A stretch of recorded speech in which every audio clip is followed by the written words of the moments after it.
here, man. 5-star James. I don't care what stars they give you. You're a 5-star. You've been a 5-star. Obviously, you call there. And University of Miami fans want to know one thing. Does University of Miami have a chance to get James Williams? Definitely do have a chance. Welcome to South Florida. Yeah. Welcome to South Florida. Welcome to South Florida. Welcome to South Florida. When you on the field, is it pregame? Like, is it ever? Are you ever afraid? Does you ever feel fear, or do you ever feel pressure? Nervous. You ever feel pressure? Not one bit. None of that. No. Who's been your tough defender? Like, who's guarded you the tough? Yeah, who's the toughest person you ever played? I don't see nobody. I knew this. Nobody. He was gonna give us the damn hood.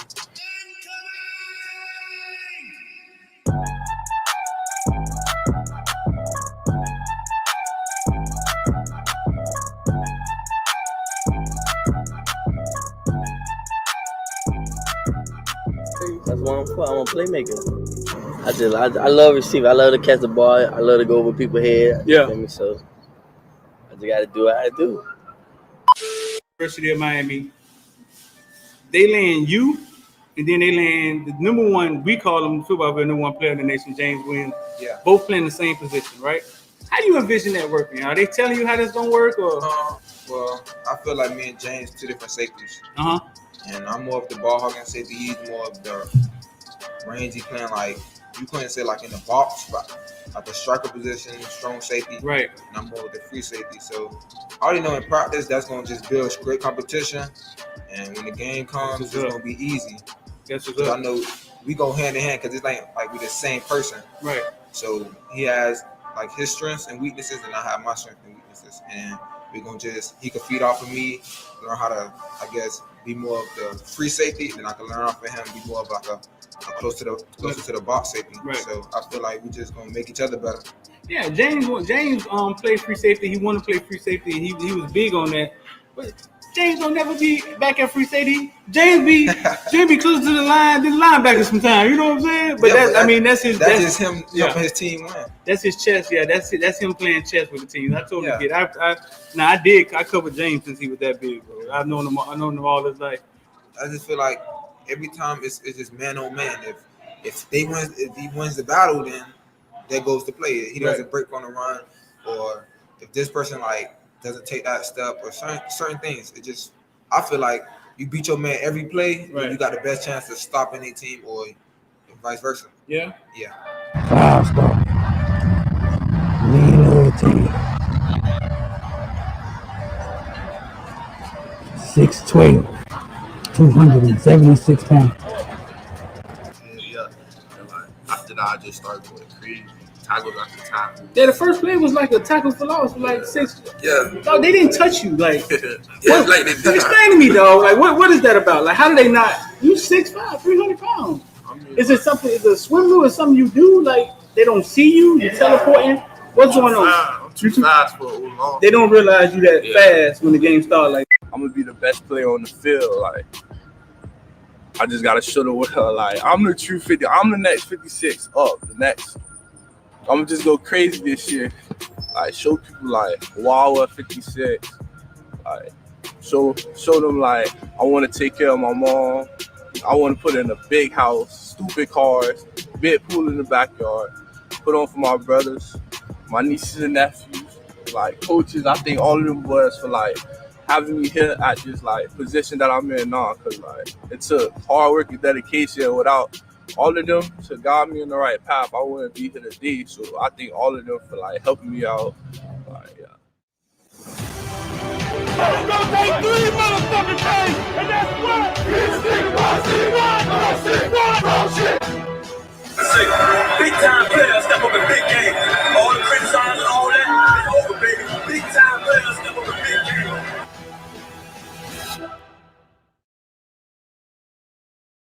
big time players step up in big time games. All the criticizing and all that, it's over, baby.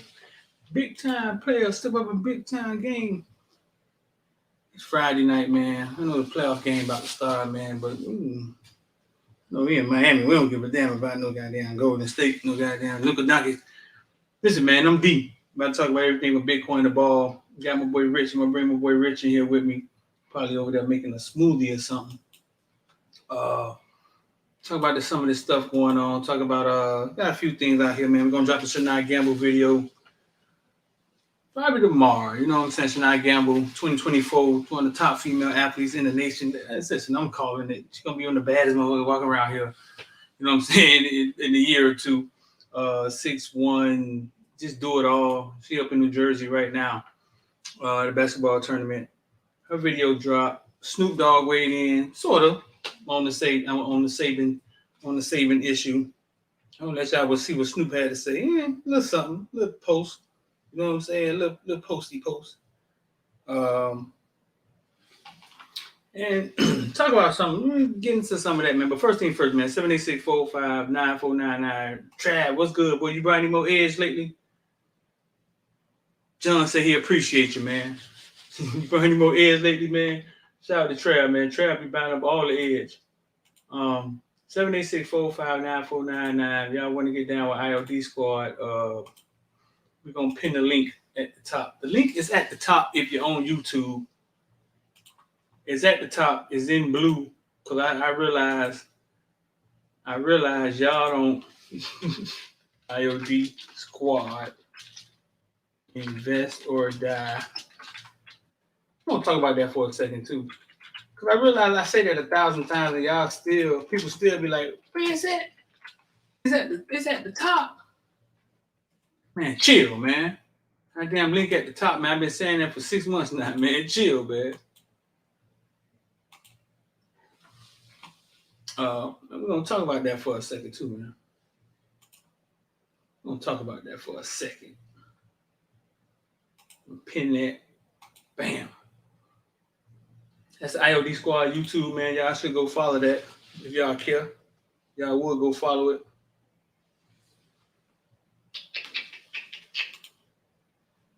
Let me see what I look like. Am I clear? Do I look clear? For everybody asking how do they get into the group me, the member group me? 2 ways. You got get on IOD Squad, which is really cheap right now, or you can become a member. You become a member, you press right there where it says join, or the link is in the description, become a member, and that's how you get on the member group me, man. Well, we talk a lot of Kane stuff on the member group me. We put a lot of the news we break go in there first. We're working on making all this stuff inclusive, so we can be at one house under one roofy roof. A lot more things came out today. I'm bringing my boy Rich in here. Not yet, bro. That boy said he ain't brought none. Not yet, bro. Because remember, if you're a member, you could do something special. Like all the members can drop IOD Squad emojis. Everybody can't do it. So if you're a member and you in here, drop an IOD Squad emoji and show them what we're talking about. Got my dog Kyle in here. Drop an IOD Squad emoji. You feel me? If you're a member, and show them what we talk about. And then when the member drop an IOD Squad emoji, don't try to go behind them and drop an emoji, because I'm telling you can't do it. We discovered it all at the same time. You know what I'm saying? I created the emojis, and I got to create. We need another emoji. What kind of emoji we need? We need a 6'9". What kind of emoji we need? We need a 6'9" emoji, a 6'9" Saban emoji. We need another emoji. I created all the emojis. You feel me?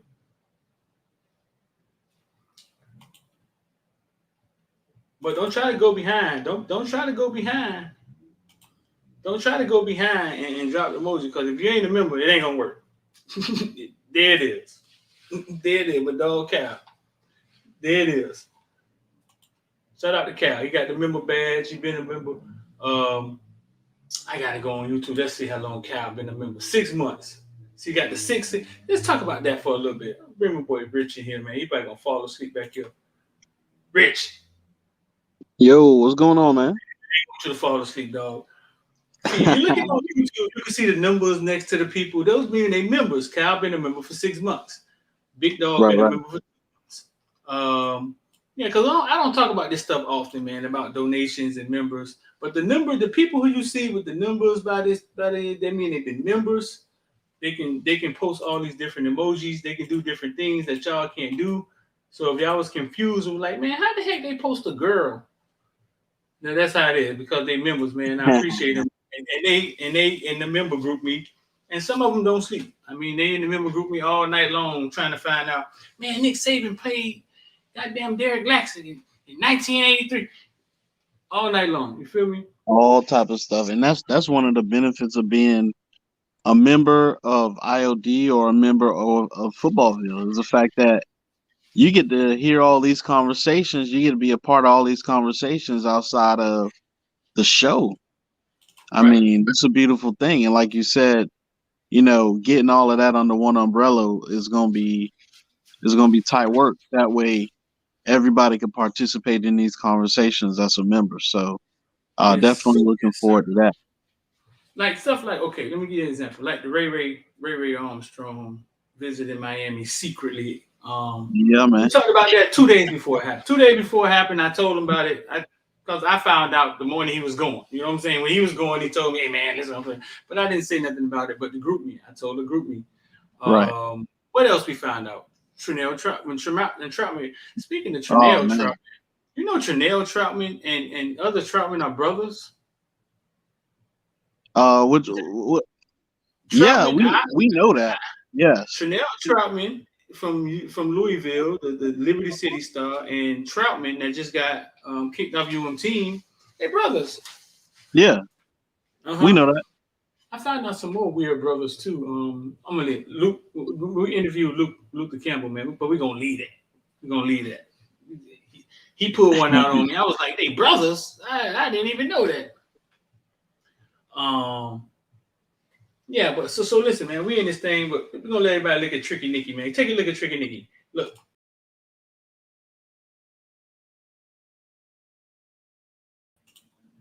You trying to say he be snitching like 6ix9ine? Yes, lad. They done made Nick Saban 6ix9ine, man.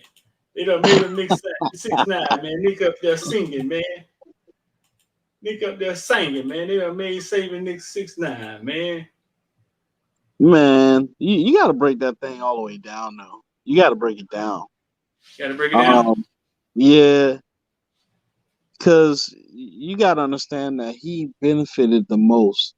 And I would say the SEC has benefited the most from paying kids under the table because it gave them one additional advantage that other institutions didn't have. And you could be a Texas, you could be an A&M, you could be a Ohio State, but the problem was you was in the wrong conference. So you weren't in that conference that gave you protection against the NCAA coming down on you. Right. Look at SMU. SMU got the death penalty, right? Mm-hmm.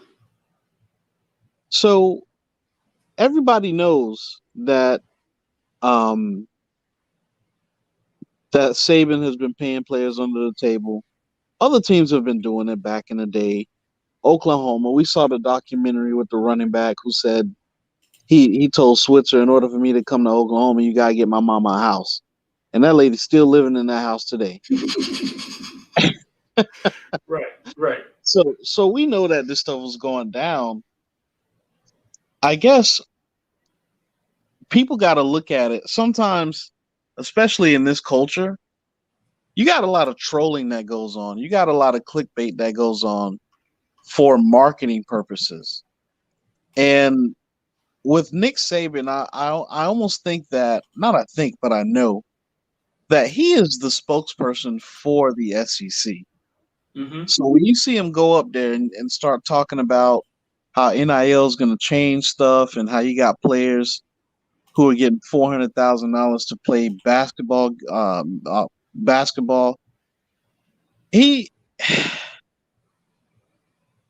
this is something that people missed in all of this stuff.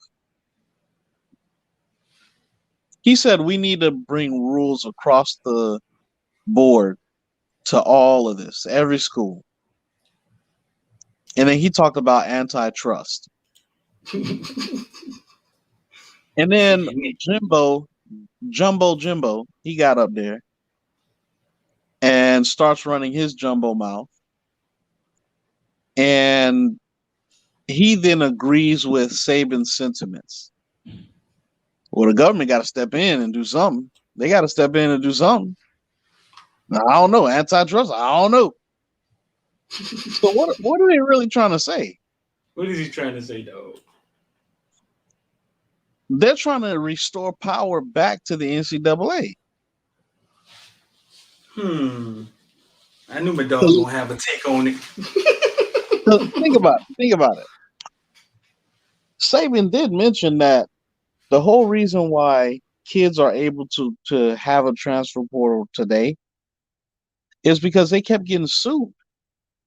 NCAA kept getting sued every time they denied somebody their transfer. Then they would have to let them go because they just got sued and they don't want to be caught up in court. Because that's what when Justin Fields went from Georgia to Ohio State, he said he didn't even simultaneously as he signed his paperwork, he also simultaneously had a lawsuit waiting for the NCAA. And they had no choice but to grant that guy his paperwork to go to Ohio State. But the question I have to the NCAA and to the SEC and Nick Saban is this. What are you afraid of? Are you afraid that if you go up to the court level and you start airing out the way that you do certain things, that you're going to be found guilty on several different accords? That people are going to start looking at other things that you're doing? Because one thing we do know with these athletic scholarships is that the NCAA minimizes its risk on players, especially in the sport of football. Because your scholarship to go play, that full ride that they give you, is for 1 year at a time. Right. So they could choose to pull that thing whenever they want. You could see. So these kids, once again, clickbait. You got Alabama, these two old men going at it. Ain't none of them gonna strap up, put on no helmets. They're gonna have these kids go do that, run into brick walls, get injured. Suppose a kid get injured, and then you like, he ain't coming back from that. And you're like, yeah, we like your son, but we're gonna go ahead and let you go. We can't renew that scholarship. They have the right to do that. And that's called mitigating your risk as a business. So there's so many cards that's in the favor of the school itself where they can mitigate their risk. They used to be able to make money off your name, image, and likeness. They are still getting TV deals off of you. They're still getting concession money off of you. They're still getting jersey sale money off of you, right? Which you don't get. You don't get to see none of that. Right. And then if poor little Timmy breaks something, he breaks his leg, breaks his ankle, and they're like, man, yeah, it's going to take 2.5, 3 years for that thing to really be right. Guess what? Based on mitigating their risk, they can cut you. They can let you go. They can. So if this is real business for them, by all means, you have to protect it being real business for the players too. So a lot of those players will not go to the NFL, and it only makes sense for them to get paid. And to be honest with you, all those big schools like the A&Ms of the world with all the oil money, and Alabama with their booster base, and Ohio State, and these schools are the ones who are going to win again if they form these pools of money. And to be honest with you, the only team that's doing it right is Miami. Mm-hmm. He said, "Only team." I don't know. We the only team. Well, let me take that back because obviously I'm not analyzing 120 something teams, but the teams that's in the limelight is the only ones that I see. And you know what's crazy? When I was listening to Deion Sanders' response, Deion said my issue with the NIL with some of these folks is that they got these pools of money, and he's like, and you don't ever see none of the kids on no advertising. Right. Because Nick Saban explained it. They're the collective. They create the collective, then they try to make it look. He explained it all. They try to make it look like. They try to make it look like a. They get the collective. They put the money in the bank, and then they push it through a marketing team, and they try to make it look like they're doing what John Ruiz is doing. But he explained it. He explained it all. I think he kind of snitched on himself too. I don't know, bro. Right. I think he kind of did. So it's just weird. I mean, Saban is talking out of both sides of his mouth because nobody's really. Let's put it this way: have you seen any other coaches put their name in this? Miami's been quiet about the situation. A lot of coaches have been quiet because two things remain true. Number one, coaches know darn well whether they speak about it or not, Alabama's still going to find ways to pay players to go to Alabama. Saban gave a good sob story about kids from the state of Alabama who now they're not going to go because they got some money. I said, let me do some research on this.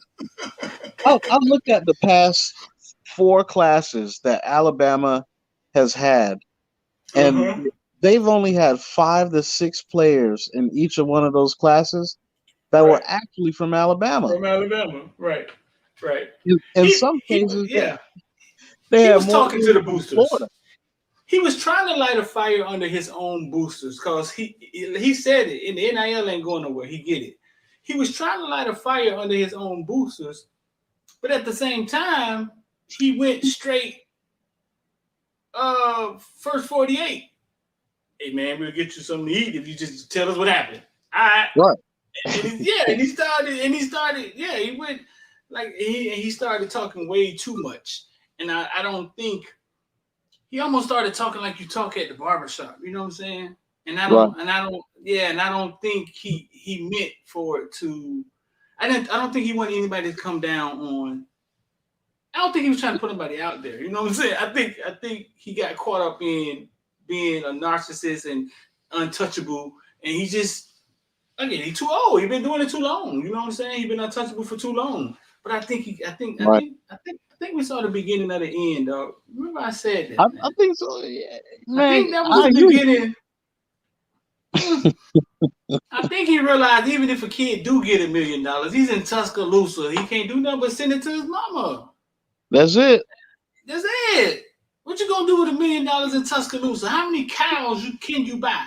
How many? You can't even. And you're not gonna stay there. You're not gonna stay there after 3 or 4 years. No, you're gonna be like Travis Hunter. Right. Hell, Travis Hunter doing in Miami. What Travis Hunter doing in Miami? And Saturday, you know, if it's a Saturday, he show up in Miami down there in Liberty City Park. Yeah, that's what I'm saying. You're gonna have to get out the city. Right. So Jackson says, you know what I'm saying? You're gonna have to get out the city if you get sitting on all this money, or your mama gonna spend it all. Right. Your daddy gonna gamble it up right at the Hard Rock. And you're gonna be right. You're gonna be right in Tuscaloosa running sprints. And that double wide you bought 2 years ago. That's what I'm saying. The game has changed, dog. It certainly has. And you know what? Here's the thing that I know. Yes, you got a lot of alumni at some of these programs, but you have not seen the last of Miami yet. Right. We got one billionaire who's really the face of the NIL, but Miami has so many superstars that were born there. You have so many folks that have businesses who are self-employed down there. And if I was the kids too, I would start thinking a little bit smarter and being like, you know what? I'm not only gonna go after these big deals, I'm gonna try to go after these small deals too. Right. I'm gonna try to go after the car lot right, near my neighborhood. I'm gonna try to, you know what I'm saying? I'm gonna try to market myself. Hey, you got $1,000? I can go ahead and put something together for you. I put a TikTok video together for you. Because it's a lot of businesses and it's a lot of folks that around this area that are self-employed who are not college educated folks, Right. but they got businesses. Right. So I'm just saying and there's a lot more people like that in South Florida than there is individual boosters, I would say.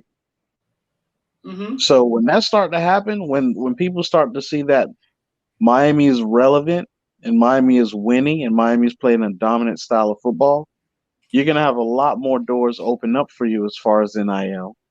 And Right. I think that it's just gonna get better for us. And yeah, it's nothing Alabama could do about it. It's nothing Clemson could do about it. It's nothing. Hey, we might be coming after some of y'all players that's already committed. Ain't nothing you could do about it Ain't because nothing. Nope. there's Nothing do that. nothing like being in a city where there's always something going on.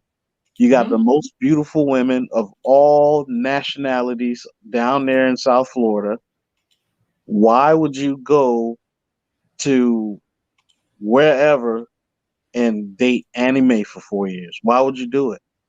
The anime. That boy said they anime. That boy said they anime. So man, so I don't know if you saw all players start coming out, dog. It was weird saying, man, listen, man, Alabama offered me 60,000 and 83. Alabama, Right. yeah, they started coming out almost as if like no loyalty to Nick. I don't know. I don't know what that was about. You know what I'm saying? But then we caught up with Snoop. Other Uncle Luke sent me this. You know, Uncle Luke, goddamn famous. Everybody posts under Yeah, his. man. Shout out to Luke. Snoop Dogg said, "Facts, nigga. I'm sure you paid a few kids before NIL anyway. Thanks for the info, Luke. Keep sending the kids to the league. You are my role model." Snoop said Yeah, Luke man. is his role model, and then we treat Luke like he goddamn Fa or somebody, Igor or somebody. And Snoop says Luke is his role model. Right. And I gotta We tell got you, man, for people of color, for Black American people who watch the sport and who advocate for the sport, it means something different. Doesn't the SEC have that slogan where they talk about it means more? They should say what we trying to mean to say is we gonna pay you a bigger bag. But anyway, yeah, we got it, Kyle in here with us, man. Right. I'm gonna make Yeah. this point real quick. I'm gonna make this point real quick. Mm-hmm. Um, for when Saban came after Dion, I think he really put his foot in his mouth because Saban does not realize what it means for a young kid, a young black man, to go be coached by his idol. You can't even buy that. You can't buy it. When some of these players go kiss up to these white coaches, they doing it because they're like, hopefully I can get to the league because I need some playing time, right? But when you're talking about somebody who's going to teach you how to be a young man and really hold your hand and be a mentor for the rest of your life, and he's somebody who looks just like you can't buy that. You can't buy it, especially at a historically black college.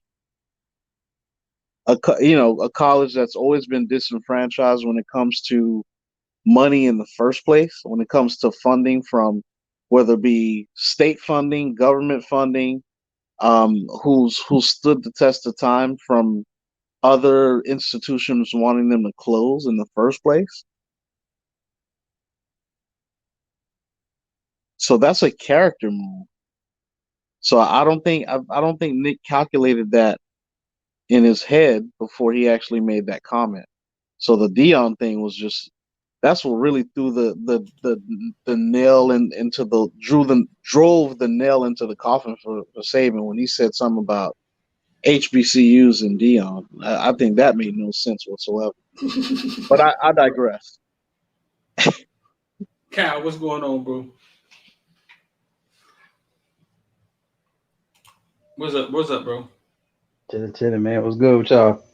What's going on? You were saying something. You were saying these kids can have their cake and eat it too. What you were saying? Yeah, cause like before you had to you kind of had to make you make a decision. Like, all right, everybody might be offering me a little bit of cash under the table, but at the end of the day, I want to win. I want to get to the league, and those are the two most important things. There's other things, but those are the two most important. But now I'm getting put in a situation where I can have those two most important things plus all the extras. I can go somewhere where I ain't bored all day after football season. I can go somewhere where, like he said, I ain't got to look at anime ugly ass all day. I can go holler at Takesha. I can go holler at Esperanza. You feel me? I got all kind of flavors of life when I come to Miami or go to California and stuff. So I can have my cake and eat it too now, as opposed to go, just go to Tuscaloosa and like, damn, boy, these 2-3 years need to hurry up so I can get up out of here. No, you might go to do like Matt Leinart. Matt Leinart stayed in USC all 4 years. Why? Because shit, I'm the king here. I love it here. I'm a rock star already. Ain't no such thing as a rock star in Tuscaloosa. Right. Is it? Who name a rock star that came to Tuscaloosa? Siri. Hey Siri. Everybody talk to Siri. Has anybody famous ever came from Tuscaloosa, Alabama? She probably gonna find she probably gonna find a jazz player or some shit. On the web for has anybody famous ever came from Tuscaloosa, Alabama? Check it out. Who came from Tuscaloosa? Dina Washington, famous zookeeper. Nah. Most famous person born in Tuscaloosa, Alabama, actually is a black lady named Dina Washington. She was born in 1924. Dina Washington, most famous person from Tuscaloosa, Alabama. She the most famous person from Tuscaloosa, Alabama. She probably ain't even. She might not like be alive. More than likely. And she died at 39. Man. Next most famous people from Tuscaloosa, Alabama: George Foster, baseball; Coleman Young, Deborah Marshall, Robert. Yeah, that's bad. Right. Yeah, that was 80 years ago. Right. Most important person in the history of Tuscaloosa, Alabama. Dino, I still don't know what she did, though. I'm gonna find out what she did. Hey Siri, who is Dina Washington?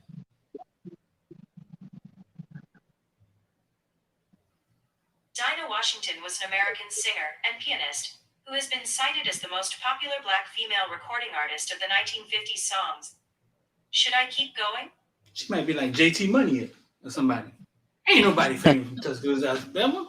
Yeah, you know what I'm saying? She's KB, so man, think about that. Go When you got all these kids who are arguably the talk of the town, and they come sticking out like a sore thumb in Tuscaloosa, in Athens, right? And the people don't want them there. They don't want to be there. And they got to deal with that hostility when they walk around campus, when they walk around the city itself. Why go through that? Why go through that? And hey, you know what? That's what we're becoming as a people. Like, I'm talking about culturally, us. We're becoming a group of people who are we saying like, wait a minute, why we keep going through this shit? I don't have to patronize this place. I don't have to go through there. I don't have to hang there, stay there, whoop de whoop. Right. You know, and that's what the kids are gonna realize too. Like, bro, what the fuck am I dealing with this dumb shit for? You know what I'm saying? Right. So you saying the kids are gonna be like, okay, so let's not take out the part that they've built these facilities like Disney World of football on their campuses. You know what I'm saying? Like, what's the name said? Clemson has a CVS. What school he said has like a CVS, right? Like in the football facility. So that's what they've done to try to keep the kids there. But I think when the kids realize that we can have decent facilities, and Tootsies, and King of Diamonds, and you know what I'm saying, Club Live, and Drake might be.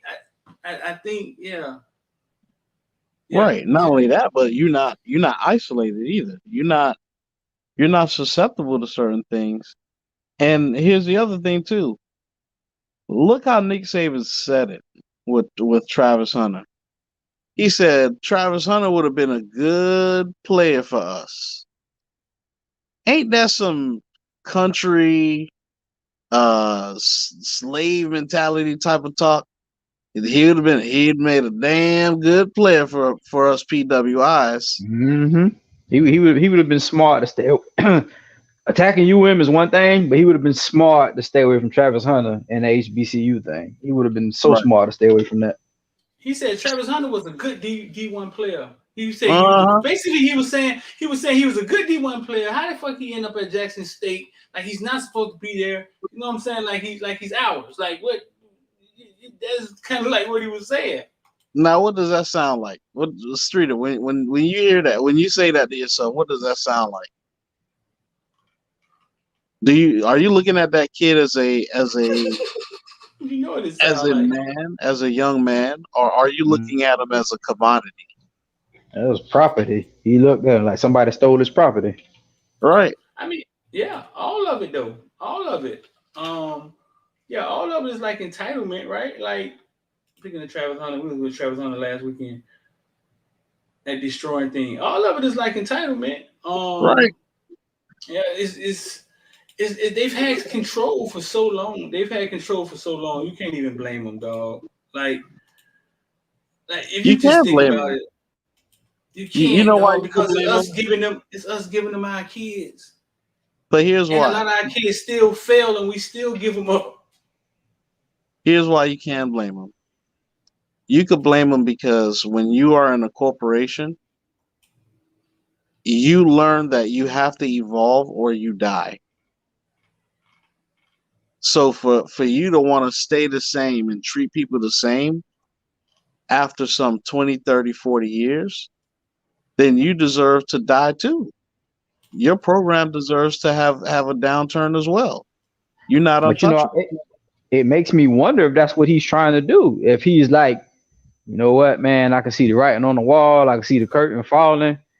I'm going to go ahead and make this blow soft for myself. You know what I'm saying? I'm going to go ahead and make it seem like I'm going out. I ain't going out because I can't produce. I'm going out because of all these other circumstances that somebody else created, that is, you know, that they let happen or whatever. So he could be doing that. It's quite possible. Right. Explain. You're saying he could be saying creating his exit. Yeah, maybe not necessarily voluntarily exiting, but maybe so. But just the fact that if he see these other programs catching up and he's not going to be able to keep up, he don't want to make it seem like, you know, oh, everybody just caught up to him and he's not as great anymore. You know, that's that God complex. So instead of that, you soften the blow, you already go ahead and put the blame on somebody else. I'm bowing out because of this. My program is coming down because of this. Oh, it ain't me. It ain't because I cannot coach these people. You know, it ain't because, you know, I ain't got the 5-star recruits. It's them. It's what they did. You know what I'm saying? Right. Right. They changed the game on us. Bo Stevens said, when the last time Coral Gables had anyone famous? What? Ooh, this should be a good one. Coral Gables. When the last time Coral Gables had anyone famous? Because we were saying Tuscaloosa. So this is how they do Miami. This is how they do us. We can't have all Miami. We can't have all Miami. Right. There you go. That's what I was going to say. You're exactly right. Somebody in Coral Gables, you know what I'm saying? Coral Gables been famous. Jonathan Vilma, Frank Gore. See, these are names from the 20th. What did Denzel Perryman play that? Huh? What did Denzel Perryman play that? Where did who play at? Denzel Perryman. Oh, he played at Coral Gables. That was the next one I was going to mention. Gilbert Ryerson. And it's just football players. I mean, it's just. I answered that question right off the back, but you was making the right point, Streeter. Yeah. You was making the right point. It's Miami. It ain't about Coral Gables. But you know, all this shit is a skip hop away. I don't know what's next to Tuscaloosa. If you want to include the surrounding area, so we can give them a better opportunity to provide us a rock star. Hey And you Siri, can't show say me, it. You show can't me say Atlanta. Tuscaloosa on the map.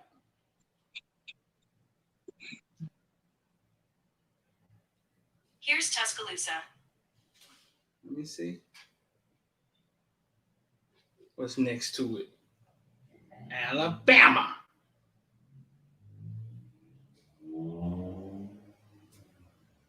Oh shit! What's it? Ain't What? nothing next to What? it. Birmingham way up there. Birmingham way up there. I was gonna say, what city Julio came from? Where Julio came from? Julio from South Carolina, ain't he? Oh, I thought Julio was a Bama kid. Georgia. He's from Georgia though. Oh shit, my bad. Damn, I can't even get him that. I thought he was a Bama kid. Julio from South Carolina, ain't he? Nah, Julio AJ Green was from South Carolina because they AJ came out Green the was from same South year. Carolina. AJ Green from South Carolina. Julio, full name Quinteros Lopez Jones. That's Julio's real name. Oh, he from Foley High School. Foley High School. Alabama. Okay, Foley, Alabama. Oh, okay, I thought so. So how close is Foley to Tuscaloosa? Let me see. Never heard no goddamn Foley. Yeah, he is. He's from Foley, Alabama. Let's see where the hell Foley, Alabama at.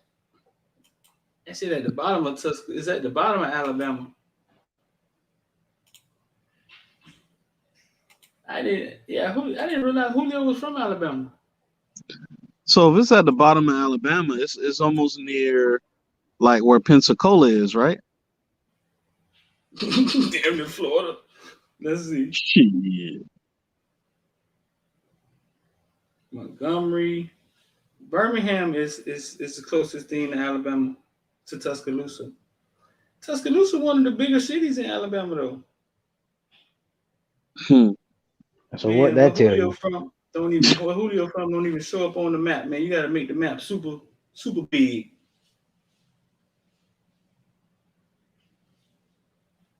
But see, that's the whole point. I think Saban sees game changing, man. I think he sees game changing. I think he see it changing. And I don't think he quitting. You know what I'm saying? But I think they just feel I'm just saying for when that time comes. I don't think he quitting either. I just think he want to just have his excuse ready for when that time comes. Mm-hmm.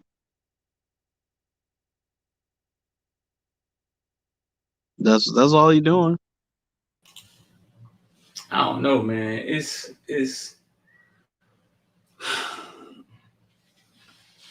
if you listen to the whole interview, right? If you listen to the whole entire interview, he's basically saying NIL is here to stay, and the NCAA basically couldn't do their job anymore because they kept getting sued.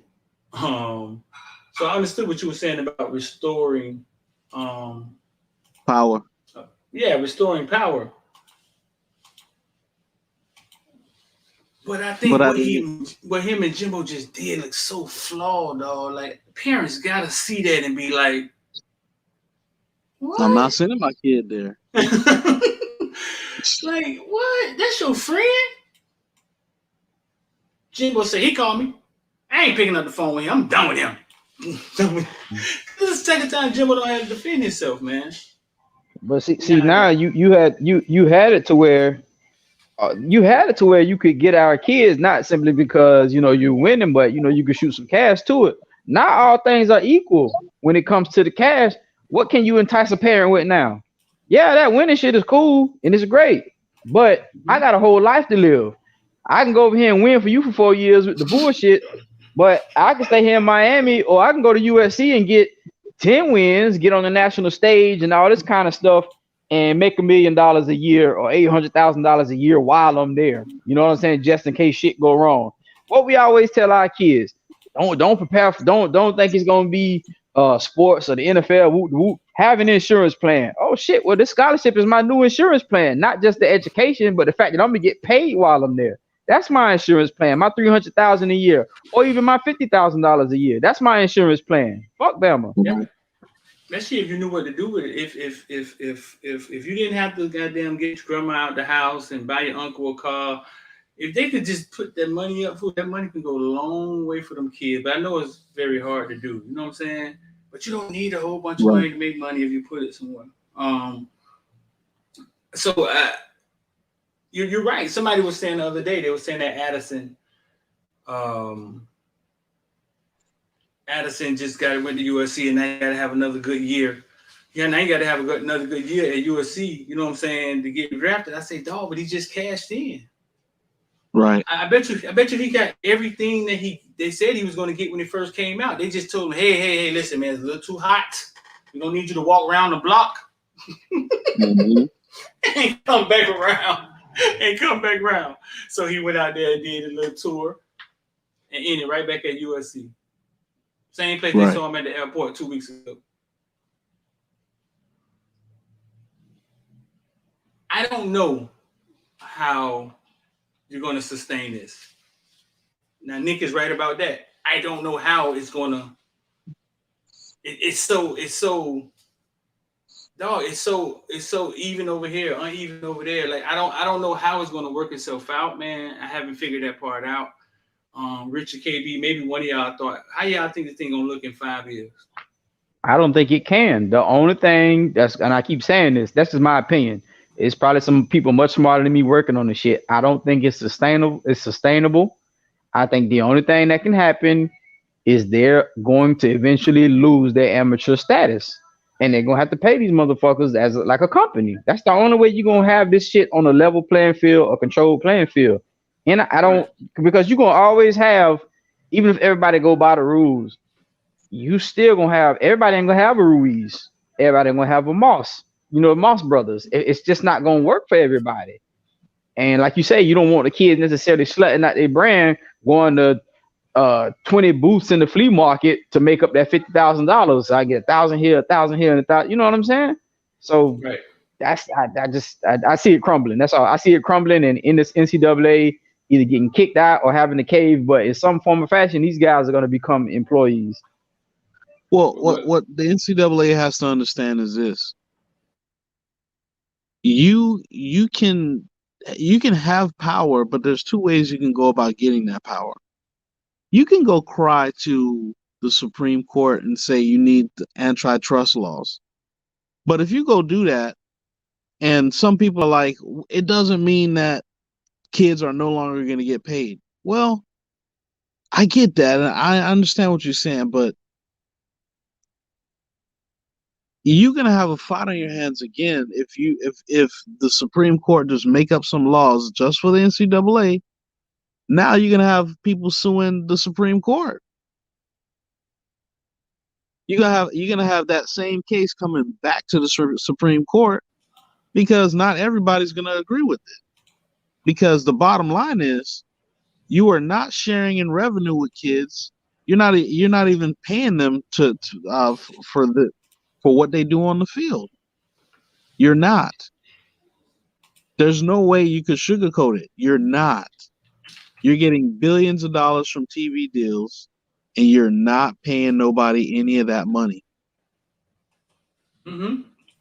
Yeah. So you are going to have to answer to that if you do get sanctioned by the Supreme Court to restore your power. But that's one way to get power. The second way is there's power in the people. Now, if you come on the side of the people and you start listening to what the people want, then maybe you can regulate this across the board based on what the people want. One of the things that the people want is they want the schools to be accountable for some of the folks that are able to disperse NIL deals to the players.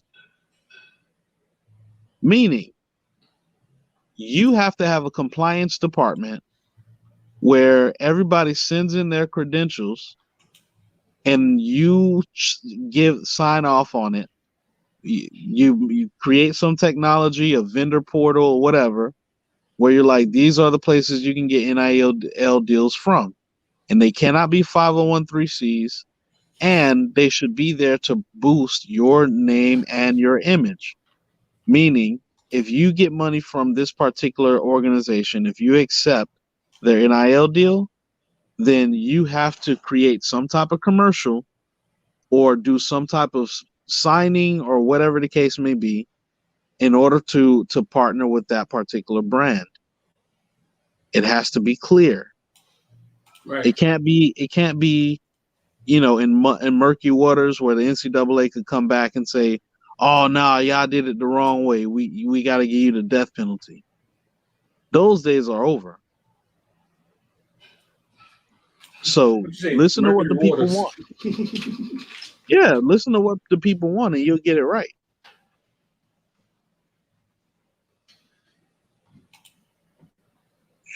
I was asking. That's what I was kind of asking. Like the fact that they just said, "Hey, listen, nah, we're not finna fight Northwestern." You know what I'm saying? And let y'all unionize. Let's just let them go out there and get their own money, right? But when they said, "Let's just let them go out there and get their own money," I feel like something else had to change. Like what he's saying, that the amateurism had to go. It's almost like I feel like something else had to change because it had to be a reason. They had been telling us that a coach couldn't give a kid a slice of pizza, a hot dog. You know what I'm saying? They were saying that people, you know what I'm saying? People was getting in trouble for a coach buying a kid something to eat. Then they say, go get some money, but don't change the structure. And it kind of confusing. Like, damn, something else has to change? Because now they're getting paid. That making sense? It's like saying, I don't know, it's like saying weed ain't legal. Weed is the gateway to crack, and then boom, weed is legal. Don't something else gotta change? Like, I just feel like something else has to change because you can't just say, all right, y'all can get paid. And what about all the other shit you was talking about? Yeah, I think the NCAA the swim team, all of that. Yeah, the NCAA will, and you're right, that is another component, the Title IX component. And here's why it's a component. It's a component because it's no secret. For a lot of schools out there, football is the reason you get to even participate in any other sport from a revenue perspective. So now you really got to question, if the football program is carrying every single other program at your university, that means they are also responsible for, you know, some of the folks who are getting scholarship money at that university too. Mm-hmm. As knowing that and understanding that about football, you then have to say to yourself, for the NCAA, your mission statement got to change a little bit. You got to be for the protection of your two biggest benefactors, right? Football and basketball. But you also have to make sure that you keep a watchful eye on the folks that are interacting with those players as well. It's almost your duty. So your duty is no longer to stage or orchestrate what conference is going to get favoritism versus over another one. No, that's not what we're doing nowadays. You really, truly have to be genuinely interested in the kids. Mm-hmm. Because if you do that and you put measures in place so that the kids are protected a little bit, so that they have some type of legal counsel if they need legal counsel, if they need help with anything, help with understanding contracts, you could bring in a football bill and help assist with some of those matters, assist with lower tier companies that do want to partner and give NIL deals with some of the players. If you put parameters in place where kids can navigate NIL a lot better, it will definitely go a long way, as opposed to just seeking power, like I mentioned earlier, to give an unfair advantage to one conference over another. Right. I think what you were saying earlier. I think what you were saying earlier about the working with certain companies. I think that should be a thing. I said that before. I forgot where, but they should create a registry, and it can be open to all businesses, but they can create a registry for each. Well, I mean, it can be a wide open registry. It doesn't necessarily have to be geared toward this school because if I can get a deal with Chase Bryson, I'm down here. Shit, let me get that deal. But you create a registry, you have guys be able to, okay, I'm paying to get into this registry, so I can benefit from NIL. I'm talking about the businesses. So I could benefit from using these players to, help boost my product. And let's just say your registry lasts for 3, 4, 5 years or whatever. And in that time, you're always connected to the NCAA, meaning they got to look at whatever they need to look at. And they get to scrutinize your business in a way, or your business dealings with the kids or what have you. But then you'll always be working with reputable companies and not have to really worry about the boosters as much.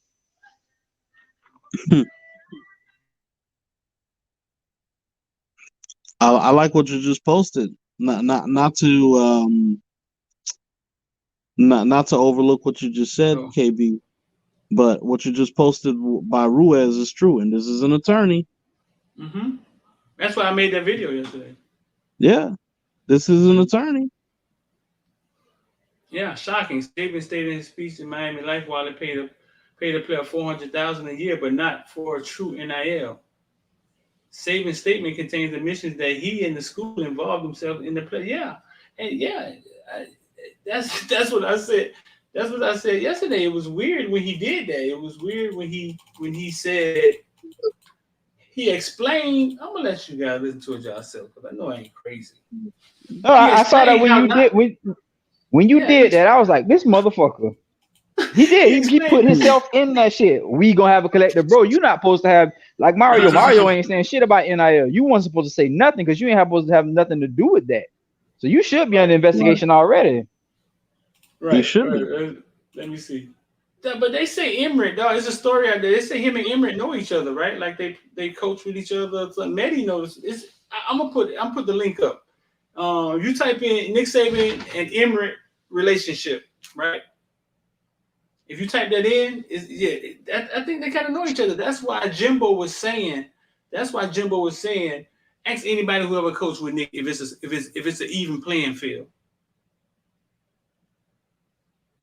Because I think their relationship to the NCAA is just not a good one. But this is what they go right here.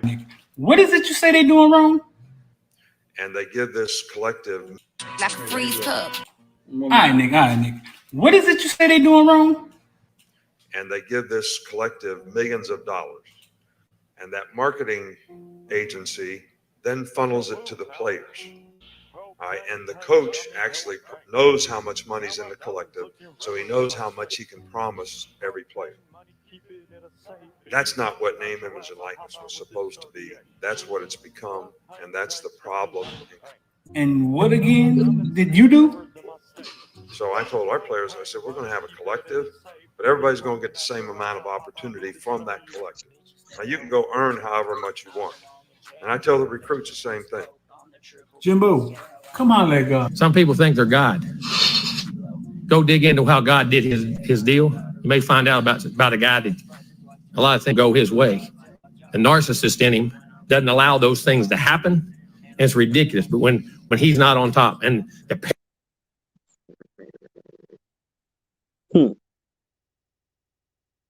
says a lot. They're still talking about pools of money by fictitious companies. That don't sound like NIL to me.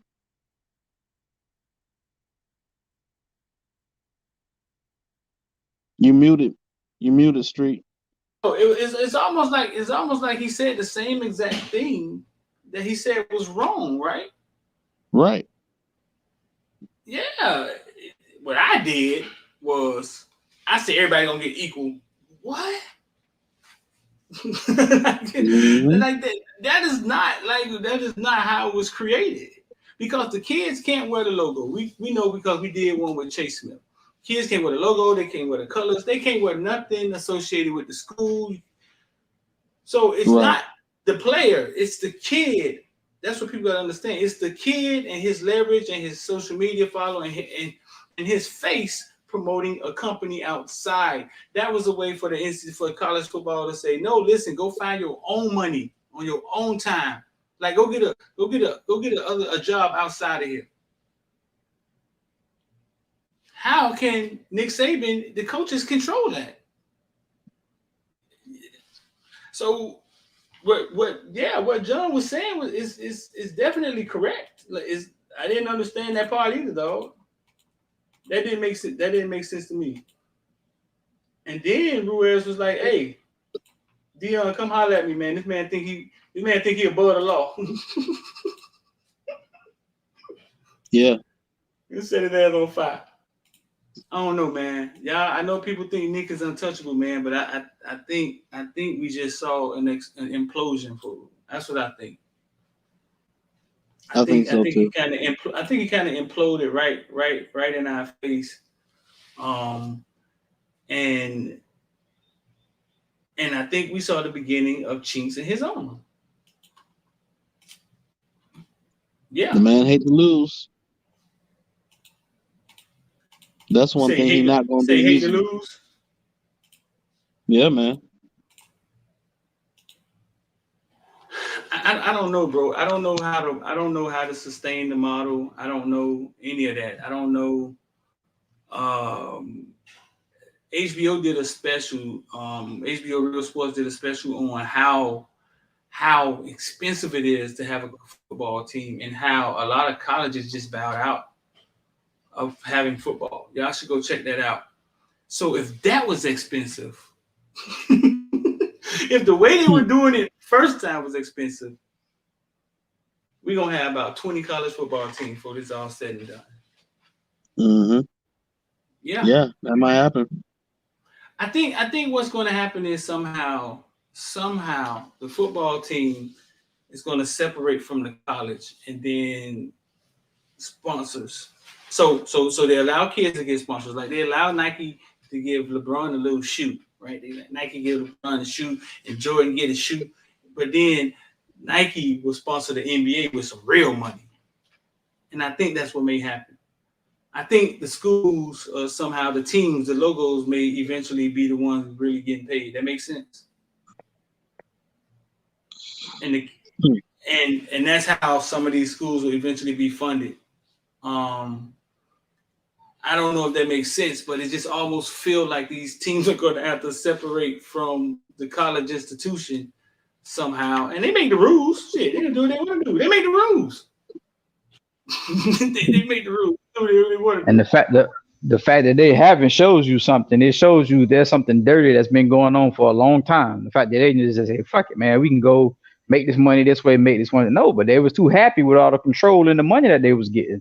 There was no reason, but now you're gonna have a reason to do that. The analogy I used last time, and what they should have done was just like when Lincoln freed the slaves. He was like, "Yeah, this shit gravy and all, but if they keep having these uprisings and all this shit, man, we gonna lose everything. So let's just set them free and tax their ass, so that way the union can be straight." That's all he fucking did. That's all college had to do. I'm sorry to put that, put those two things together, but that's all the motherfuckers had to do was like, all right, okay, cool. We're gonna split this money up. We're gonna do it this way, da, da, da, da, da. Now you're in a situation where I don't think you can turn back. I don't think you can fix this shit. I don't think so. I don't think you can reel it back in. Because I don't think the NCAA has a big enough bat to fight. And I think they've proven it, that they can't. The way it was explained is that the reason we got here, we got our Alabama fan here. I ain't seen Smooth in a long time. Smooth, I wish you could come on here and talk, man. Talk about y'all tree. The reason we got, I forgot what I was saying now. You know what I'm saying? I don't think they can reel it back in, though. I don't think it can go back because the NCAA was getting sued over and over again. And that's how we got here. So it ain't going backwards. But I know this. They're not crazy. They're gonna win in the end. You know what I'm saying? They're gonna win in the end. They always make it look like. Get yourself some spinning rim. What Chris Rock said, "Hey Shaq, Get yourself some spinning rims. They're gonna win in the end. Eventually, I think you're just gonna see big companies putting big money into the schools, the logo, the teams. Somehow they're gonna figure out a way to separate it. Smooth said, I definitely don't agree about how Saban went about his comments and calling teams out, but I always tell you what's going to happen before it happens. Transfer portal is a good example. He said, but I guess he meant to say, but he always tell you what's going to happen before it happens. Transfer portal is a good example. It's been a minute.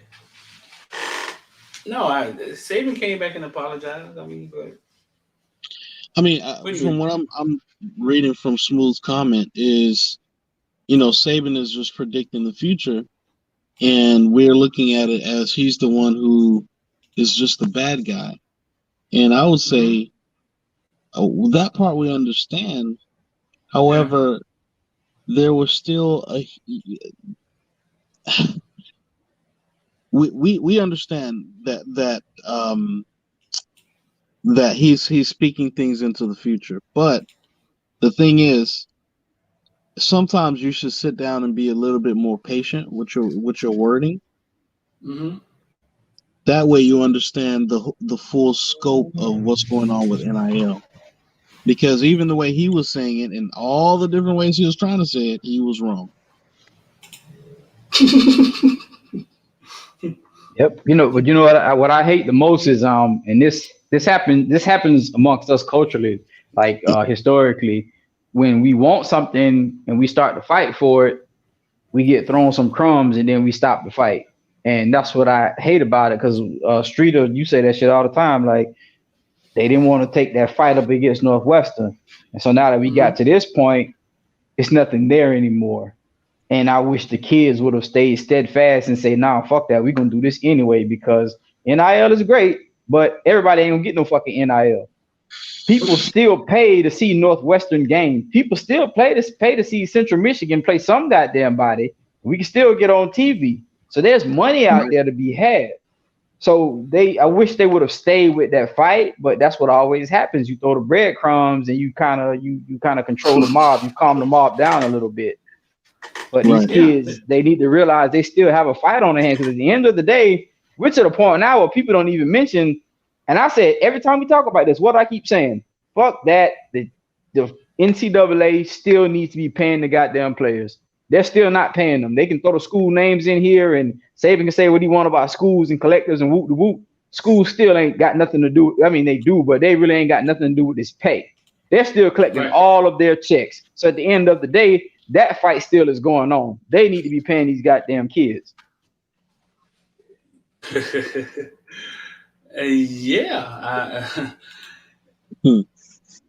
They created individualism. You know what I'm saying? That's what they did. They created individualism, and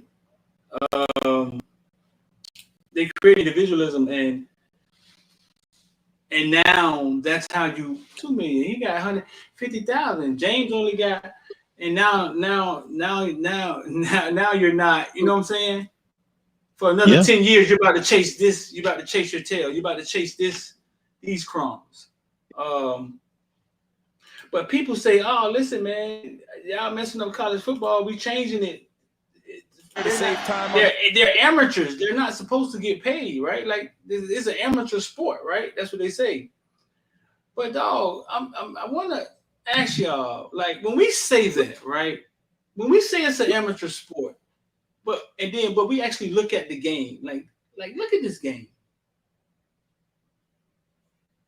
There's nothing amateur about that. Nothing whatsoever. Nothing. The only thing amateur is they're not getting paid. There's nothing amateur about what you guys are watching right now. This shit is better than watching NFL football. It is. It is. So, there's nothing amateurs about it. But in our minds, we say these things like, it's amateur football. They shouldn't be getting paid. Dog. It's almost like somebody coming to your house and saying, we're going to train your son how to tap dance. And you're just going to be in training. And then he charge the whole fucking neighborhood $50 to come watch your son tap dance. And Look, I tell you what, They talking that amateur shit. Well, this is what I know. Evander Holyfield had a boxing game. Mike Tyson had a boxing video game. Buster Douglas had a boxing game. I've never seen an amateur boxer have a fucking video game. So don't tell me about amateur. You know what I'm saying? Amateur anything. I have never seen that. They had a track and field video game, not an amateur track and field video game. This was the track and field game they made off the Olympics.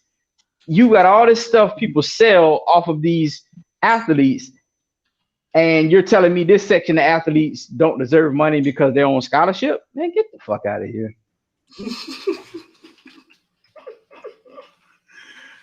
Text us. I meant to say text us, though. Send me a text, Smooth. Send me a text. I'd love to hear your take on this, Smooth. Yeah, like how many jobs you ever had where you went in and you was like, okay, I'm gonna apply for this job, and then you get interviewed, and then you're like, so how y'all gonna pay me? And they be like, we're gonna pay you in peanuts.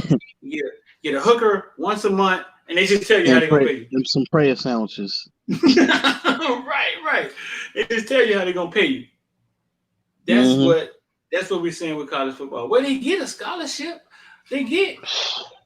Oh look, no, we're gonna give you these books for free. That's gonna teach you how to help us make money. The book is free though, so anybody else we would have charged for the book, but the book is free. Yeah, fuck out. So gangster, man. So gangster how they do us, man. So gangster how they just make everything the standard. By the way, in the school curriculum book, we're gonna put last year's 1,000-yard running back right in the middle of it, right over all the words and the important shit. That way, the kids want to go to our school. What they did? That's what they used to do. If you go to like the book where you have all your classes that you're supposed to take, or you're supposed to take for a certain like major that you're majoring in, they'll have like a running back on one page, the quarterback on the other page. So you, a prospective student to go to that school, by the time you're done looking at the what you're supposed to be majoring in, you're not even thinking about your major. You're thinking about, well, damn, I get free tickets if I just get my parents to say yes to let me go to this school. That's all you're thinking about. They promote the kids. They promote the football players in the goddamn. Wow. Yeah, in the handbook. Yep, and that same anime you talk about, she looking at it and she's like, "Oh man, I get to go suck up this guy for 4 years." Yeah, mom, sign this paper. Fuck out of Sign this right here. Sign this right here, mom. I'm gonna bring my Bible with me. Don't worry. Yeah, we're gonna bring Smooth here, man. Smooth is our neighbor Alabama fan. I don't even know where he's from. I don't even know where he lives. He might be in Miami. So he know anime then. Yeah. Anime say 3 years. 3 years she gonna have a black baby and a PhD. She good. Smooth, what's going on, bro? Where you live at, bro? Yeah, I said Atlanta right now, but I'm from Talladega, Alabama. I'm from Alabama. Yeah. Yeah. I didn't know if it was black or white, man. It don't matter like it, man. It don't really matter. Right. You know what I'm saying? But talk to us, man. Your coach went straight snitch first 48 on us yesterday, bro. How you feel? You're from, you know what I'm saying? You're in Atlanta, man. Come on, keep it real with us, man. Yeah, he was wrong, man. I honestly feel like he was wrong. Like, I feel like he could have got his point across without using names. I mean, more than likely we would have knew who he was talking about anyway. But other than that, like, I felt like he was wrong by using names. And then especially when it come to Jackson State, like the HBCU thing. First of all, you was wrong. Then second of all, like all the examples you could have used, like why you had to use Dion, why you had to use Jackson State when at the end of the day, I mean, everybody been doing it. Like we know that. Like Alabama been doing think about that. You're right. He really opened up a can of worms. Like how you going? That's like the pot calling the kettle black at the end of the day. Like how you gonna have the nerve to speak about players getting paid when you know Alabama be paying for players, man? That was a good point. That was a great point you made because he skipped right over what's his name, Quentin Ewers, and all these other motherfuckers he could have used. Went straight to Travis Hunter.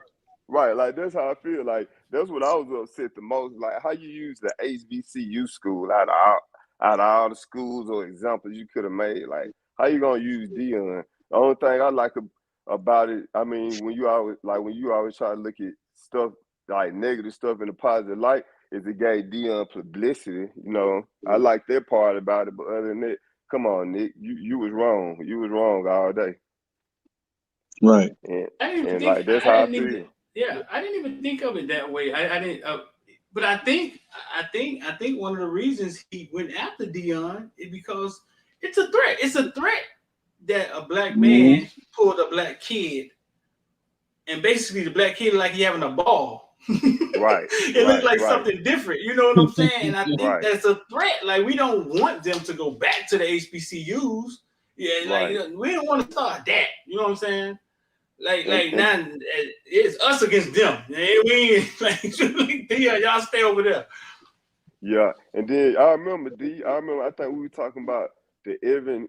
It was one time we were talking about the Evan Stewart kid or something like that. And we got into a whole lot, but I was like, how you feel about if our kids start going to HBCUs? And you was like, well, you know, I mean, you weren't really feeling it at the time, but I feel like that's what we need to do, man. Like I feel like that's what we need to do.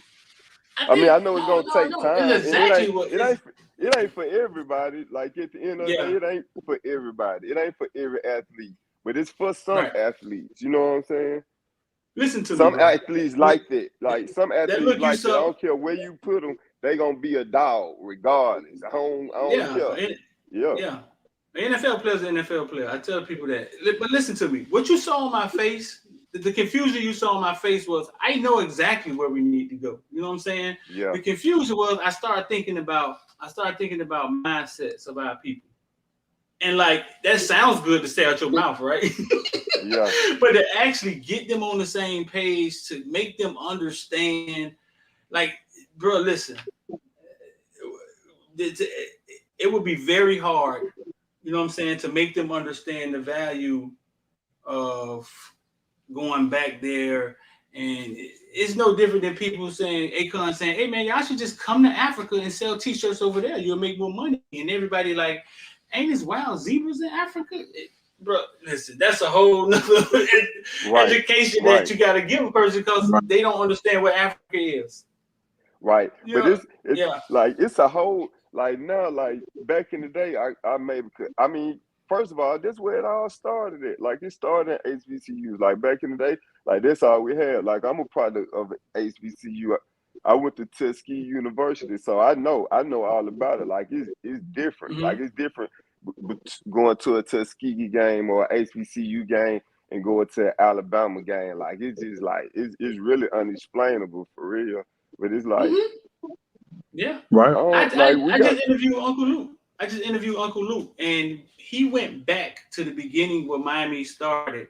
And when he said, "Man, I used to go to the games and fam, you used to kick Miami ass," I was like, "Let's talk about that," because it seemed like we don't talk about that enough. Like, how was that happening? You know what I'm saying? And he was like, FAMU was getting all the black players out of Florida. They had to go to FAMU. And when Snellenberg realized, oh, so y'all scared of black players? You know what I'm saying? Snellenberger started recruiting them. But FAMU, and we kind of got into that because that stuff is not in history. They don't talk about that history. And me and Luke kind of got into that. What's up? No, I was going to say that's because that's the winner always get to tell history. So they're going to always leave that part out because you see how big college football is. They don't have to tell that story, so they won't. But he's making a great point. The only thing I would say is at this point now, that's up to us though. Because I remember when I was in school, when I was in high school getting ready, I was like, bitch, I ain't going to no goddamn FAMU. But, I had such a negative look at HBCUs because that's at that time, that's my mindset. Because my parents, my parents didn't go to college, so they didn't know. And I didn't have nobody to tell me, hey, no, bro, that's not it. You're going to get a better education. You're going to learn a lot about life here. I realized that as a grown man. And I never went to college, but I realized that because I see the successful people that come out of HBCUs. I hear how they talk. I hear what they talk about. I see the alumni support, and so I understand it as a grown man. So it's up to us. I don't know how we gonna do it, but to get that shit into these kids' heads from a young age. You know what I mean? Right. Yep. Yeah. And then like too, like we gotta have like the professional athletes who like even like I like to watch I'm an athlete and I be hearing them cats on there talking about, and I don't know what they be doing. You know, Ocho Cinco, I be hearing them cats talking about on how, you know, our players need to go back to HBCUs, but we have to invest in HBCUs. Like it's easy to say, but we gotta put our money. We gotta put our money in HBCUs. Like we gotta. Ain't no way we can compete with Alabama. Like when it comes to facility wise, and you really want this young man to sacrifice. Like, come on, now. Hey, like that's unrealistic. Let me throw something at y'all real quick. And I've had this idea, and I say one day if I ever get goddamn famous enough or rich enough, man, I'm gonna try to put it out there in the air as much as I can. I've always said exactly what you said. These athletes that have gone to these bigger schools and they made it, they do understand the importance of going to HBCUs, right? And they understand trying to level the playing field. What they need to do is try to form their own collectives. And let's just say you get 5 to 10 millionaires or 10 to 20, however many it takes. Each one of y'all adopt the HBCU. And y'all take care of the football programs, the athletics and all that stuff. Because we know athletics is what makes schools grow. Mm-hmm. So why don't y'all just form different collectives? Like you got all these niggas in Atlanta.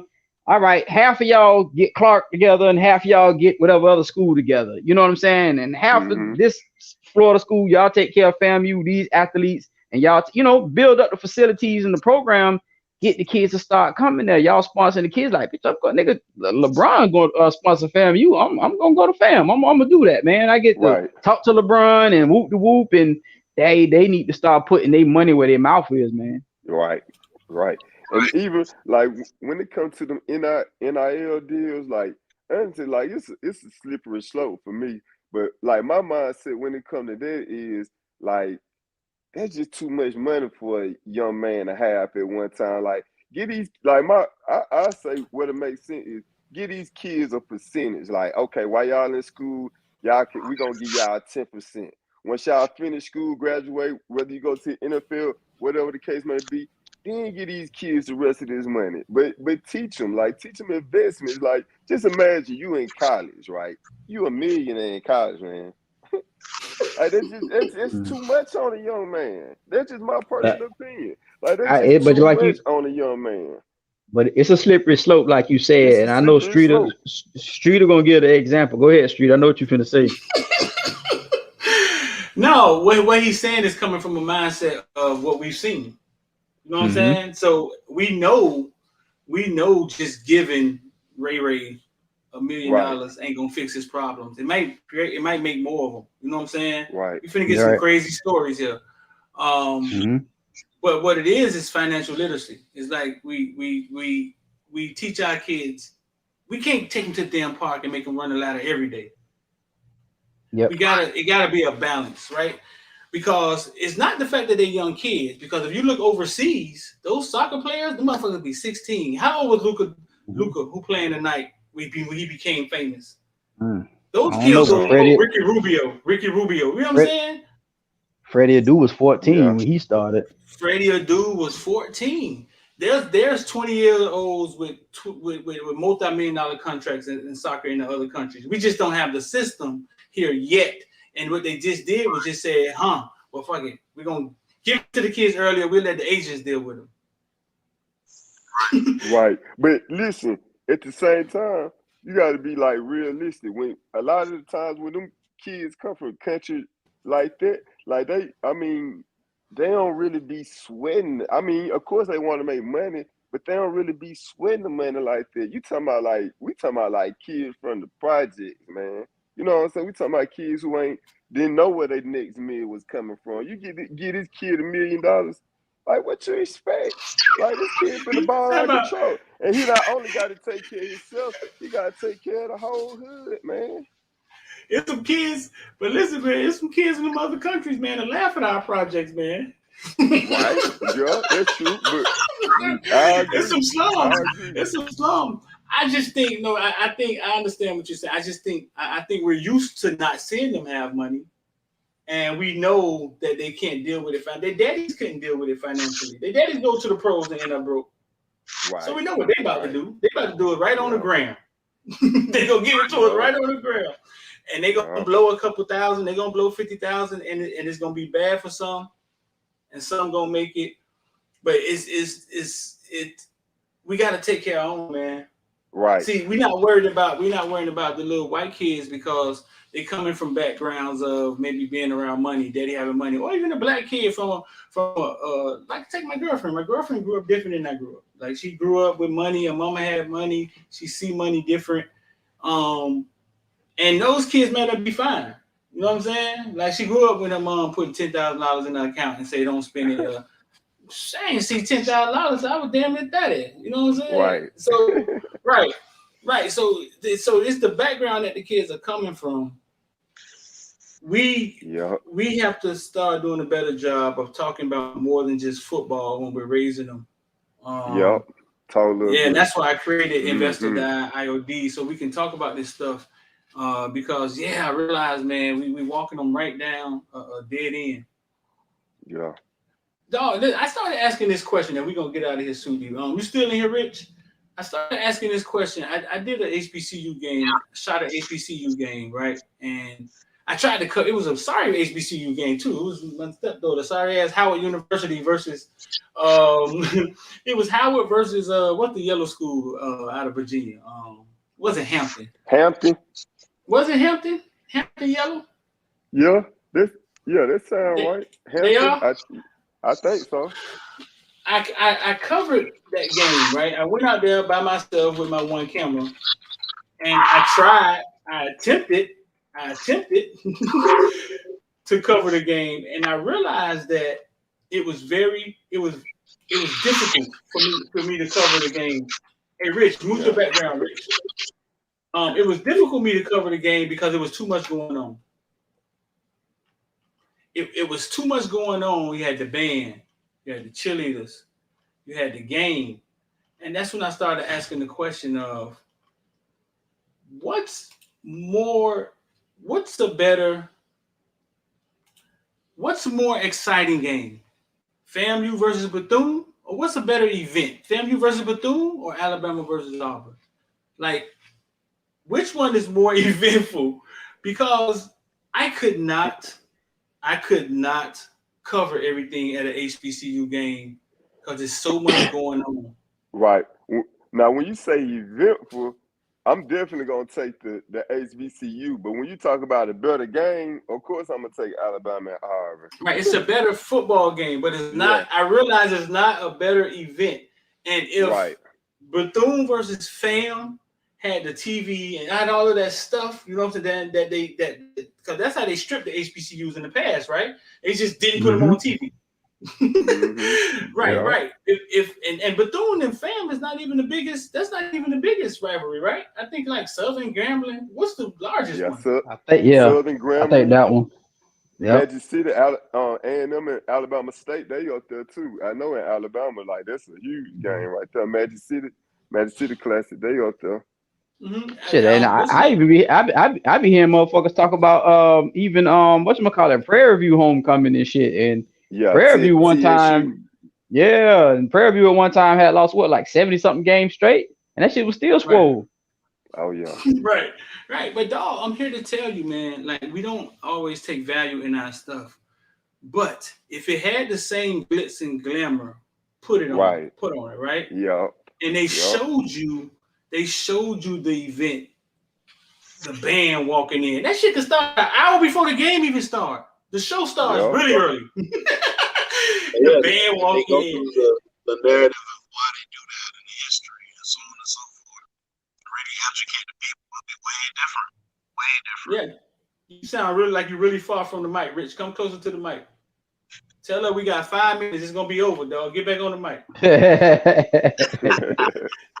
Hey, listen, but I realized, dog, it's a better event. I've been to Florida State and Miami numerous times. Miami band sits to the side and watches FAMU band when FAMU come here. Yeah, and that's just the band. Like, dog, I was Cal, I was overwhelmed, and by halftime, I realized what the problem was. I didn't have enough cameramen. I was like, oh, Hey, you can't do this with one camera. I was just gonna say, boy, once we get up there, we can get Twan some more equipment and assistant. That's all right. We gonna hit all the homecomings. You can't do it. You can't do it. Under the radar, I do a few of them, and they say Southern versus Grambling is a sight to see, and it's another one they say is a sight to see. But yeah, man, the event is definitely a better event. I've been to Florida State Miami before, numerous times. I was in the rain when Sean Taylor fucking cut all the interceptions. HBCU, I just think we're just party eventful people. I don't know. I don't know. We're creative people. No, we just got to start. We just, like you say, we have to start valuing our shit and putting all our resources back into it together, and then we can do it. We can start one area at a time, one school, one block, whatever, and just start show people this is the way our HBCUs need to look like this, as opposed to how they look now. I'm not downing them on nothing, but I'm just saying we build up our HBCUs, and it's like, oh, okay, damn, yeah, that shit do look like when I walk the fucking Chapel Hill when I go to North Carolina. It looked the same. I'm gonna go over here, so we have to start doing that. Smooth, you went to the game last year? Which one? You went to Miami versus Alabama game last year? Nah, man. I wasn't going to that massacre, man. I wasn't finna play for it. That's fucked up. That's fucked. You was in Atlanta and didn't go? Man, no, I started to come down there, though, at least tailgate with y'all, but I be having a lot going on. I ain't even get a chance, man. Yeah? Yup. No, I wanted to see if you was What there, man? man. What y'all gonna do this year, man? We ain't talked it up. I What mean, Miami gonna do? What you expecting? The real talk. What you expecting right now? I was thinking about that today, man. I think we play for ACC championship this year. Yo, I think I don't know. Clemson. I don't know, man. I think Clemson. They on their way down. Real talk. Like I was talking to one of my partners yesterday. Like we had one of our coaches, Ty Bates. He was the defensive line coach at Clemson or whatever. And he was just saying, like, when Dabo didn't stand up for them boys for that Black Lives Matter thing, they really hurt the morale of their team last year. And I could tell. I said that. I think it all goes back to that. Yep. I think it all goes back to that. I wish my son would have been playing. I'd have made his ass transfer. But I'm with you on that. That's Smooth, man. I think they're on their way down. I don't say that just like I'm knocking them or hate them, but I told Streeter this long time ago. I say you got to look at demographic and where they at. I said if Clemson ain't winning, I say it's gonna take 1, maybe 2 seasons for them to have bad seasons and bad recruiting, and that shit gonna be done back to where it was in the 90s. I say because you look at where they at. What reason do you got to? What reason do you got to go to Clemson? You don't have the kids around you. Like we Miami, we may suck ass or whatever, but the kids are here. You still got the city. You still home. Ain't no kids in goddamn in whatever area the fuck that is. Ain't no kids that come on, man.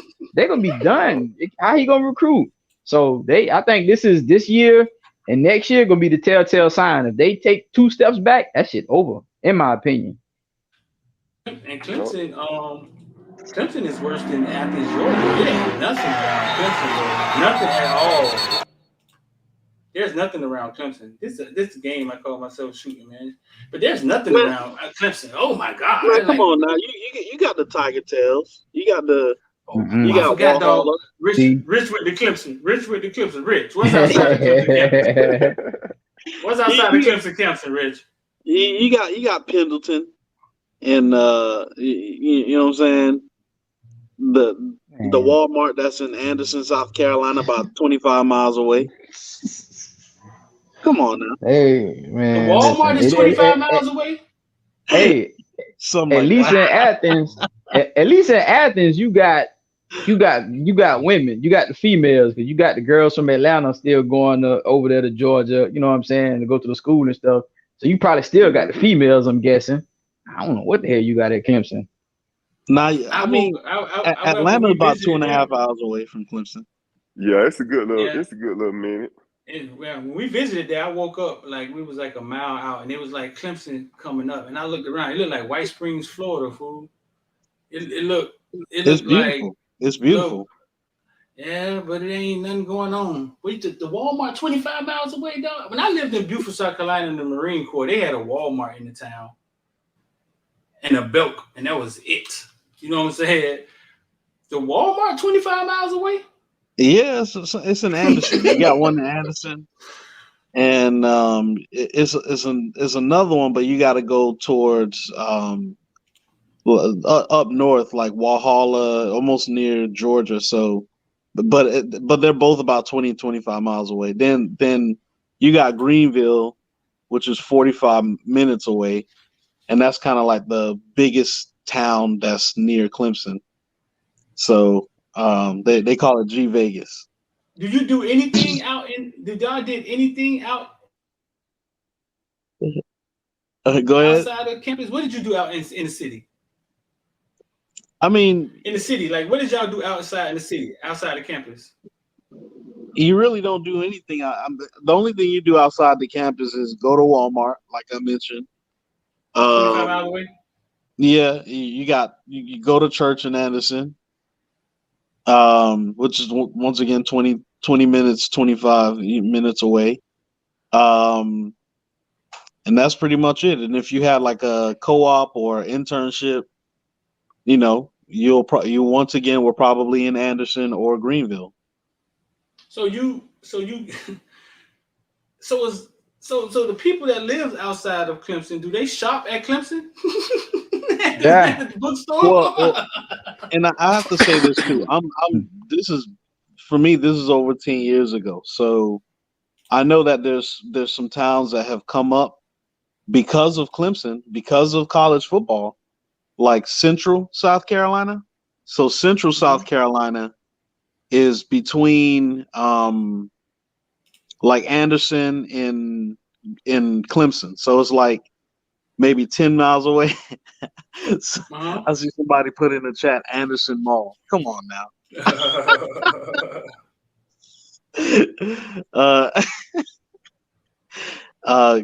Central South Carolina is where like all the coaches send their kids to go to school. So you've had a whole city emerge because Clemson is winning. Mm-hmm.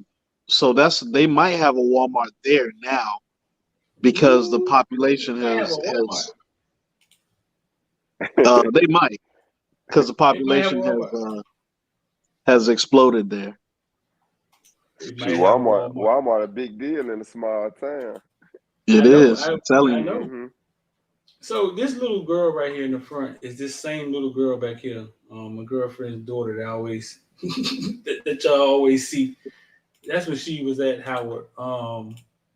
She used to be on Footballville. Like she's the first little girl at Footballville, first girl talking on Footballville.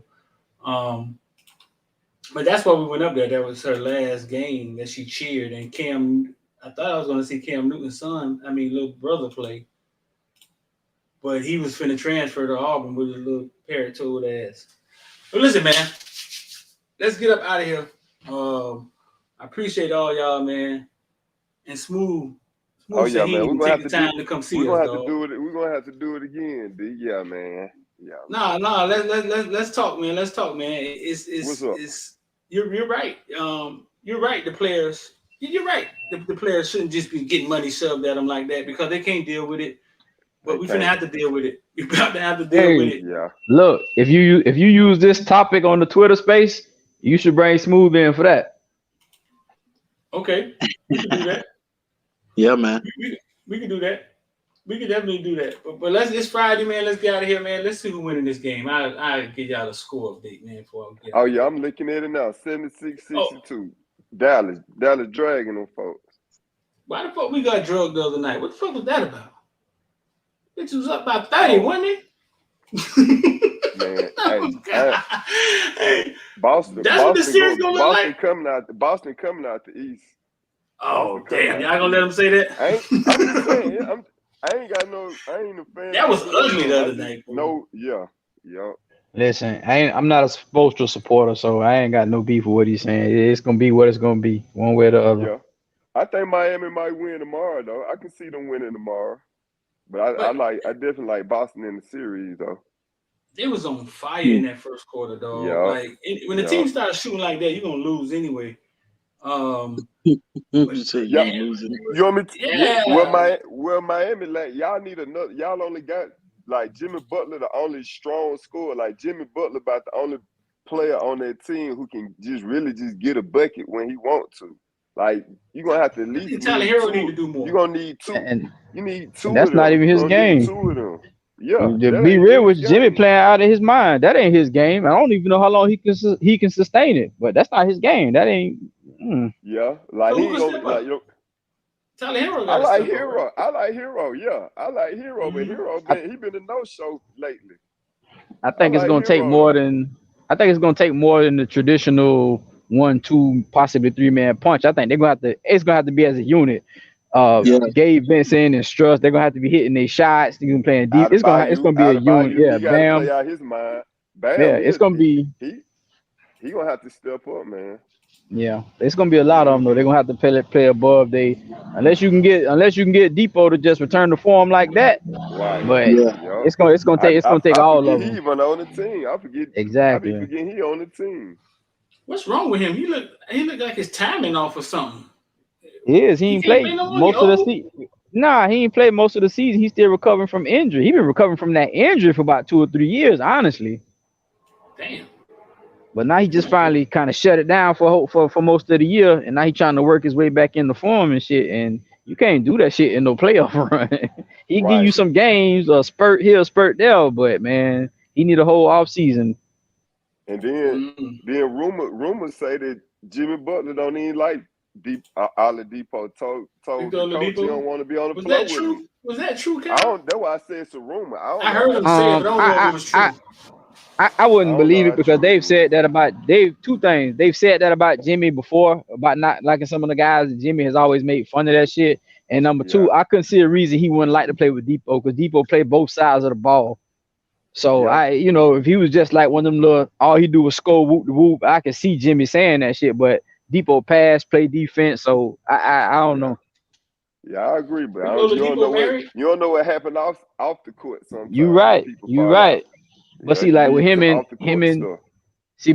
like Cat, he ain't like Cat because he felt like Cat was pussy. I know he don't feel that way about Depot, so I don't know. But you're right. It could be some off the court shit. Who knows? Yeah. Right. I don't know. I thought maybe Big Depot was gay or something. You know what I'm saying? I don't know what that was about. He got 4 kids though, so he been dating. I don't know what that. I saw him with his sister one time. His sister was gay. And he was just walking around the Hard Rock Stadium. Nobody even really recognized him. I was like, I know who you is, goddammit. Because he not that tall. He don't look like a basketball player. Nah, he only like 6'4". All right, man. Y'all go and get up out of here, man. I appreciate y'all, man. Smooth, man. I'm gonna hit you up. I got your number, man. Wednesday we do spaces, man. Okay, do that, man. All right, man. I appreciate you, bro. Yeah. All right, fellas. Appreciate y'all. Yo,